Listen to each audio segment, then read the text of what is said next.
आज हम चैप्टर 7 जो कि वेव्स एंड वाइब्रेशंस है उसका न्यूमेरिकल प्रॉब्लम 7.10 सॉल्व करेंगे। तो प्रॉब्लम जो हमारे सामने है वो ये है कि आपके पास a train is approaching a station at 90 kilometer per hour sounding a whistle of frequency 1000 hertz. What will be the apparent frequency of the whistle as heard by a listener sitting on the platform? What will be the apparent frequency heard by the same listener if the train moves away from the station with the same speed? Speed of sound is 340 metre पर second. यानी कि आपके पास एक train है और वो train क्या कर रही है, एक स्टेशन की तरफ जा रही है किस रफ्तार के साथ, 90 किलोमीटर पर आवर के साथ, और उसके साथ साथ वो एक विसल बजा रही है जिसकी जो फ्रीक्वेंसी है वो 1000 हर्ट्ज है। तो अब आपने ये बताना है कि अपेरेंट फ्रीक्वेंसी विसल की एक लिसनर जो कि प्लेटफॉर्म पर बैठा हुआ है वो क्या सुनेगा, वो आपने बताना है। उसके बाद दूसरा सवाल हमारे सामने ये है कि वो अपेरेंट फ्रीक्वेंसी यही जो ऑब्जर्वर है, जो ये लिसनर है, ये तब क्या सुनेगा जब जो ट्रेन है वो आपके पास इसकी तरफ आने की बजाय उसी रफ्तार से जो कि 90 किलोमीटर पर आ रहा है इससे दूर जाने लग जाए, जबकि जो स्पीड ऑफ साउंड है वो हमें 340 मीटर पर सेकंड दी गई है। तो इस प्रॉब्लम के हमारे पास दो पार्ट हैं और दोनों में ही हमने अपेरेंट फ्रीक्वेंसी को कैलकुलेट करना है। तो ये प्रॉब्लम असल में डॉपलर शिफ्ट से रिलेटेड है, या बेहतर कहना चाहिए डॉपलर इफेक्ट का। तो हम उसी के लिहाज से इसको सॉल्व करेंगे। तो सबसे पहले जो गिवन डाटा है उसमें हमारे पास स्पीड ऑफ ट्रेन दी गई है, तो स्पीड ऑफ ट्रेन है उसको मैं रिप्रेजेंट करूंगा आपके लिए वी एस के साथ। यहाँ पे वी एस का मतलब है कि यहाँ पर आपके पास असल में ये सोर्स भी है ना जिससे आवाज़ आ रही है, तो इस वजह से हम इसको स्पीड ऑफ ट्रेन को वी एस से रिप्रेजेंट करेंगे। और आपके पास ये स्पीड ऑफ ट्रेन कितनी है, ये 90 किलोमीटर पर आवर है, जो कि मैं लिख लेता हूँ 90 और उसके बाद किलोमीटर पर आवर। अब किलोमीटर पर आवर से हमने किस में लेके जाना है, क्योंकि आपके पास जो स्पीड का यूनिट है वो मीटर पर सेकंड है। तो किलोमीटर पर आवर से मीटर पर सेकंड में जान कन्वर्ट करने के लिए आप क्या कर सकते हैं कि आप एक सिंपल नंबर है जो कि आप उससे मल्टीप्लाई करेंगे, जो कि असल में 5/18 है। इससे आप 90 को मल्टीप्लाई करेंगे तो जो आपकी किलोमीटर पर आवर में स्पीड दी गई है वो असल में मीटर पर सेकंड में चेंज हो जाएगी। तो 18 वन सा आपके पास होता है 18 और 18 फाइव सा होता है आपके पास 90। तो 5 फाइव सा कितना हो गया 25। तो आपके पास जो स्पीड है वो किलोमीटर पर आवर से किस में तब्दील हो गई है, मीटर पर सेकंड में। जो दूसरी चीज़ हमारे प्रॉब्लम में हमें गिवन है वो डाटा में वो आपके पास फ्रीक्वेंसी है। तो फ्रीक्वेंसी को हम रिप्रेजेंट करेंगे आपके पास सिंबल एफ के साथ, और ये जो फ्रीक्वेंसी एफ है आपके पास ये इक्वल होगी यहाँ पर 1000 हर्ट्स के। तो मैं लिख लूँगा 1000 और साथ आ जाएगा आपके पास इसका फ्रीक्वेंसी का यूनिट जो कि हर्ट्स है। और फ्रीक्वेंसी हम किसे कहते हैं, कितने नंबर ऑफ साइकिल्स कंप्लीट हुए एक सेकेंड में।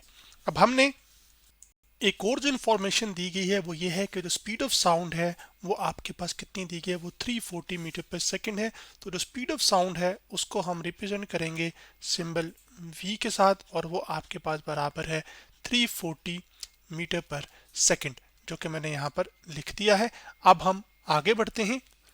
अब हमने सबसे पहले जो कैलकुलेट करना है वो आपके पास अपेरेंट फ्रीक्वेंसी है जो कि ट्रेन की है, जो कि मूव कर रही है किसकी तरफ, लिसनर की तरफ। और उस अपेरेंट फ्रीक्वेंसी को हम रिप्रेजेंट करेंगे यहाँ पर सिंबल एफ के साथ, और ऊपर यहाँ पर हम रख देंगे एक प्राइम, और वो आपने मालूम करनी है। तो अभी ये आपके पास क्वेश्चन मार्क हो गया। उसके साथ साथ और दूसरा हमने ये मालूम करना है कि आपके पास apparent frequency heard by listener for train moving away, यानी कि जब आपके पास जो ट्रेन है वो लिसनर से दूर जा रही होगी तो वो जो फ्रीक्वेंसी सुन रहा होगा हमारा लिसनर, उसकी फ्रीक्वेंसी मालूम करनी है। उसको हम एफ डबल प्राइम से रिप्रेजेंट कर लेते हैं और साथ यहाँ पर एक क्वेश्चन मार्क डाल लेते हैं। इस जुमले को भी मैं थोड़ा चेंज कर देता हूँ। तो वो जुमला मैं कर देता हूँ कि आपके पास apparent frequency heard by listener for train moving towards, यानी कि आपके पास जो ट्रेन है वो उस शख्स की तरफ जा रही है, तो वो जो फ्रीक्वेंसी शख्स सुनेगा उस फ्रीक्वेंसी को हम क्या कह रहे हैं, अपेरेंट फ्रीक्वेंसी, और उसको हम एफ प्राइम से लेबल कर रहे हैं। हमने ये दोनों कैलकुलेट करनी है। तो सबसे पहले हम एफ प्राइम को कैलकुलेट करेंगे। तो पहला जो प्रॉब्लम है हमारे पास वो बन जाता है इस तरह का सिनेरियो जिसमें ट्रेन मूव कर रही है, यानी कि train moving towards station listener, यानी कि सोर्स मूव कर रहा है, यानी कि ट्रेन मूव कर रही है जबकि जो लिसनर है वो रेस्ट पर है। तो उस सिनेरियो में हम जो पेरेंट फ्रीक्वेंसी है वो कैलकुलेट कर सकते हैं, जिसको हम एफ प्राइम से लेबल कर रहे हैं। वो आपके पास बराबर होगी v, जो कि हमारे पास स्पीड ऑफ साउंड है, फिर उसके बाद आ जाएगा आपके पास v माइनस वी एस। तो यहाँ पर भी ये जो v है ये स्पीड ऑफ साउंड है, जबकि जो वी एस है ये आपके पास स्पीड ऑफ सोर्स है। और यहाँ पर सोर्स क्या है, वो ट्रेन है। और साथ आ जाएगा आपके पास फ्रीक्वेंसी, जो कि असल में जो ट्रेन है उसकी जो साउंड उससे प्रोड्यूस हो रहा है, यानी कि जो विसल है उसकी जो फ्रीक्वेंसी है वो कितनी है, वो एफ है यहाँ पर। अब आपके पास हमने सिर्फ क्या करना है कि हमने वैल्यूज को प्लग इन करना है। तो आपके पास जो v थी, जो कि स्पीड ऑफ साउंड थी, वो 340 थी, तो मैं लिख लूंगा 340। उसके बाद नीचे भी आपके पास क्या आ जाएगा, 340, और माइनस आ जाएगा आपके पास Vs। जब Vs है आपके पास ये स्पीड ऑफ सोर्स है, जो कि कितनी दी गई थी हमें, वो हमने कैलकुलेट की थी मीटर पर सेकंड में, तो वो 25 थी। और मल्टीप्लाई आपके पास आ जाएगा जो फ्रीक्वेंसी है विसल की, वो कितनी थी, वो 1000 थी। अब आपके पास जो फ्रीक्वेंसी है उसको हम कैलकुलेट कर लेते हैं। जब ट्रेन मूव कर रही है एक स्टेशनरी लिसनर की तरफ, तो वो आ जाएगी आपके पास 340 में से जब आप 25 को सब्ट्रैक्ट करेंगे तो वो आ जाएगा आपके पास 315। तो 315 इधर आ जाएगा 340, और आपके पास मल्टीप्लाई बाय आ जाएगा 1000।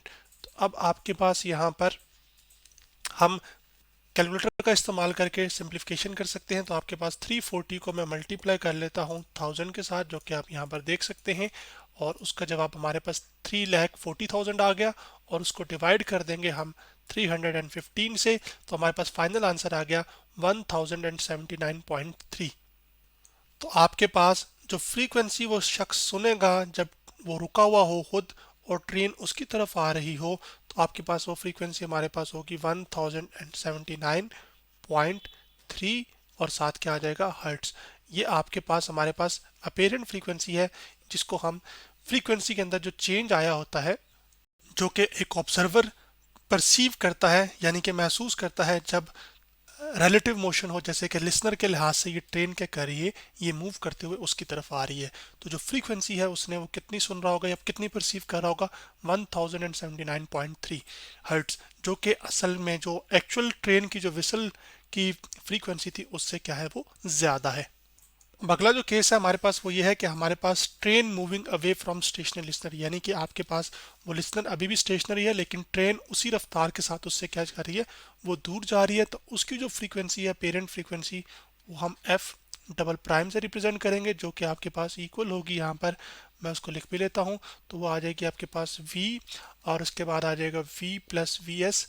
ये आपके पास प्लस तब आएगा जब आपके पास जो लिसनर है, यहाँ पर डिनोमिनेटर में प्लस तब आता है जब लिसनर रेस्ट पर हो और ट्रेन उससे या ऑब्जर्वर या सोर्स उससे सॉरी क्या हो, वो दूर जा रहा हो। तो v प्लस वी एस आ गया यहाँ पर, और साथ क्या आ जाएगा, फ्रीक्वेंसी। अब जो स्पीड ऑफ साउंड है वो हमें बताई गई है, और वो कितनी है, वो हमारे पास 340 है, तो मैं 340 लिख लूँगा। उसके बाद आपके पास 340 यहाँ पर दोबारा आ जाएगा, जो कि स्पीड ऑफ साउंड है, जबकि सोर्स यानी कि जो ट्रेन की स्पीड है वो हमारे पास 25 थी, तो मैं 25 लिख लूँगा। और उसके बाद मल्टीप्लाई बाय हम कर देंगे जो फ्रीक्वेंसी की वैल्यू थी ट्रेन की, लिसन वो विसल की, वो 1000 थी। तो अब आपके पास जो पेरेंट फ्रीक्वेंसी है जो कि एक ऑब्जर्वर परसीव करेगा, वो आपके पास आ जाएगी 340। और 340 यहाँ पे मैं लिख लेता हूँ। 340 में जब आप 25 ऐड करेंगे तो वो हो जाएगा 365, और ये 340 मल्टीप्लाई होगा आपके पास किससे, 1000 के साथ। तो मैं यहाँ पर लिख भी लेता हूँ मल्टीप्लाई बाय 1000। अब हम कैलकुलेटर का यूज़ करेंगे, और वो जो अपेरेंट फ्रीक्वेंसी है, या सॉरी जो हमारे पास अपेरेंट फ्रीक्वेंसी है जो कि ऑब्जर्वर परसीव करेगा, वो कैलकुलेट होकर आ जाएगी। तो मैं कैलकुलेटर से क्लियर करता हूँ, तो दोबारा वही आपके पास 340 को जब आप 1000 से मल्टीप्लाई करेंगे तो वो 3,40,000 आ जाएगा, जो कि मैं यहाँ पे कर देता हूँ। अब उसके बाद आपने डिवाइड कर देना है 365 के साथ। जब आप डिवाइड करेंगे तो वो कितना आ जाएगा, 931.5। तो इसको फिर मैं लिख सकता हूँ कि आपके पास ये कितनी आ जाएगी, 931.5, और साथ क्या आ जाएगा, हर्ट्स।